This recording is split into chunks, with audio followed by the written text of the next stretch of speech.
Постои огромен јаз и некореспонденција помеѓу младите и општините во Македонија.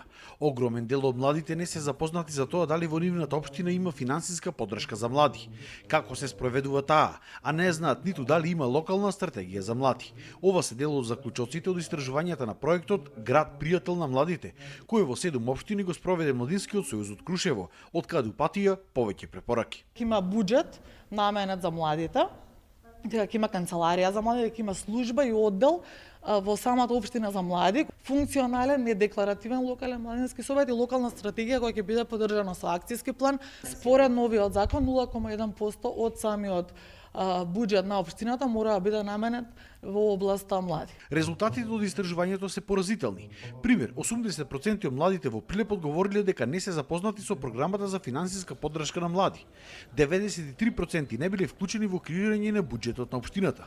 72% не знаат дали Прилеп има стратегија за млади. Огромен дел не знаат ниту дали има локален младински совет. Состојбата е слична и во другите општини. Коментарот е дека повеќе се финансираат пензионерски здруженија од што младинските организации или пак младинските индивидуалци кои што треба да се наградат за нивниот ангажман во определена област. Од општина Прилеп пак биле изненадени од тоа колку младите се неинформирани за работите кои што тие како општина ги превземале за нив.